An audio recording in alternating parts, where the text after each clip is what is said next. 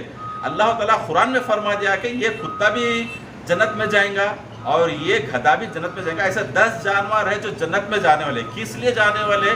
یہ ان کی صحبت کے وسیلے سے جانے والے ہیں. اس کے بارے میں اللہ تعالیٰ قرآن میں فرما دیا ہے کہ من یہدی اللہ فہو المہتدی ومن یضلل فلن تجد له ولیا مرشدا. یہ سورہ کہف کی آیت ہے. اس میں اللہ تعالیٰ فرماتے ہیں جسے اللہ تعالیٰ چاہتا ہے اسے متقی پرہیزگار بنا دیتا ہے، اور اللہ تعالیٰ جسے نہیں چاہتا ہے، جسے ظلم میں ڈالنا چاہتا ہے ومن یضلل فلن تجد له ولیا مرشدا، اس کے لیے دنیا میں کوئی راہ بتانے والا اللہ کا ولی رہبر نہیں ملتا. قرآن سے یہ ثابت ہو رہا ہے کہ ہم کسی رہبر کی اتباع کرنا چاہیے. یعنی کہ جو ہم سے بڑا علم والا ہے، چاہے کوئی بھی ہو. ایک حافظ ہے تو وہ بھی علم والا ہے، اور حافظ سے بڑھ کر عالم کا درجہ ہے. کیونکہ جو معنی ہیں جیسا کہ آدم علیہ السلام صفی اللہ تھے اور شیطان ان سے زیادہ ایمان، ان سے بھی زیادہ علم رکھتا تھا، لیکن وہ صفی اللہ نہیں تھا، اس لیے شیطان کم ہو گیا آدم علیہ السلام سے. جس کے پاس نام کے معنی معلوم ہوتے ہیں، جس چیز کے معنی معلوم ہوتے ہیں، وہ ہوتا ہے ایمان والا، خود بڑے ایمان والا. اب رہی جو اماموں کی جو ہے، امام و حضرات خصوصاً بات ہے سنگا ریڈی اور اطراف کے لوگوں کے لیے کہ اماموں کے لیے جو تنخواہ دی جا رہی ہے آج، یہ ہمارے لیے بہت کم تنخواہ دے رہے ہیں. کیونکہ سنگا ریڈی میں بھی اور اطراف کے پاس میں بھی بہت سارے بڑے بڑے کروڑ پتی لوگ ہیں. یہ اماموں کا خیال کریے. اماموں کی تنخواہ بس نہیں ہو رہی ہے تو امام بھی کچھ کرنا پڑتا ہے پیسہ کمانے کے لیے، کیونکہ بیوی بچوں کو پالنا ہے، بوڑھے ماں باپ کو پالنا ہے، اور سب کو تربیت دینا ہے. ان کے پاس بھی ہر چیز مہنگی ہو چکی ہے. تو لہٰذا ہم چاہتے ہیں کہ امام مسجد کے صدروں سے بھی چاہتے ہیں کہ ہم اماموں کی تنخواہ بڑھا دی جائے، اور بڑے بڑے کروڑ پتی لکھ پتیوں سے چاہتے ہیں کہ ہم ایسے ہر ایریے میں جو پیسے والے لوگ ہیں، 4 مسجد 5 مسجد 10 مسجد کو اپنے قبضے میں لیں، اس مسجد کو امام کی اور مؤذن کی تنخواہ بہترین دل کھول کے دی جائے. جو اللہ تعالیٰ جسے دولت دیتا ہے وہ بہترین انسان ہے جو اللہ تعالیٰ کی راہ میں خرچ کرتا ہے. اللہ تعالیٰ ہر انسان کو آزماتا ہے دولت دے کے، اللہ تعالیٰ ہر انسان کو آزماتا ہے طاقت دے کے، اللہ تعالیٰ ہر انسان کو آزماتا ہے علم دے کے. جس کو اللہ تعالیٰ دولت دیا ہے وہ اللہ کی راہ میں خرچ کرنا پڑتا ہے، اور جس کو اللہ تعالیٰ طاقت دیا ہے وہ کمزور لوگوں کے لیے استعمال کرنا پڑتا ہے. اور اللہ تعالیٰ جس کو علم دیا ہے ان کا فرض ہے کہ اس علم کو بیان کرے، یعنی کہ وہ دل میں اپنے رکھ لے کے نہ بیٹھے. اگر ایسا بیٹھیں گے تو حشر میدان میں ہر ایک علم والے کو پکڑ میں آ جائیں گے. ہم جیسے لوگ اگر غلطی کریں گے امام کے پیچھے تو ہماری غلطی امام کے ساتھ ہو جائیں گی. ہم نیت باندھتے ہیں کہ تابع امام کے، اگر امام سب غلطی کر لیے تو سارے مصلیوں کی نماز کا دار و مدار امام کے اوپر ہو جائے گا. باقی سارے مصلیوں کی تو نماز کا سارا ثواب اللہ تعالیٰ دے دیں گا، کیونکہ وہ رحمان ہے، ستار ہے، غفور الرحیم ہے. لیکن جو غلطی کریں گا اس کو معاف نہیں ہوئیں گا، وہ غلطی کی سزا بھگتنا پڑے گا. لہٰذا ہر امام کو چاہیے کہ وہ اپنے بہترین طریقے کا جتنا علم ہے ان کے پاس سب کو بیان کریں. ایسا مت کرے کہ اپنا علم اپنے پاس چھپا لیں اور باقی سب رکھ لیں. ابھی رہے کردار اسلام بہت کم ہو چکے ہیں. جب حضور اکرم صلی اللہ علیہ وسلم اس دنیا میں آئے تھے 40 سال تک آپ نے بھائی چارے کے اخلاق، کردار اسلام، کس سے کس طرح رہنا، کس سے کس طرح گفتگو کرنا، کس کے کیا حق ہے، حقوق العباد کیا ہے، یہی بیان کرے. جب 40 سال تک حضور اکرم صلی اللہ علیہ وسلم یہ سارے چیزیں بیان کرے، اس کے بعد میں آپ کو نبوت حاصل ہوئی. 40 سال کی عمر میں جب حضور اکرم صلی اللہ علیہ وسلم کو نبوت ہوئی تو جب آیا آپ کے اوپر لا الہ الا اللہ محمد رسول اللہ، جب لا الہ الا اللہ محمد رسول اللہ آ گیا تو جب اس کے معنی حضور اکرم صلی اللہ علیہ وسلم بیان کر لیتے ہوئے، گشت لگاتے ہوئے، تبلیغ کرتے ہوئے، اجتماع کرتے ہوئے آپ نے 13 سال زندگی گزارے اسی میں، رات اور دن. کوئی رات کی عبادت کرنا گناہ ہے نہیں ہے، 24 گھنٹے عبادت کرنا نیکی کا کام ہے.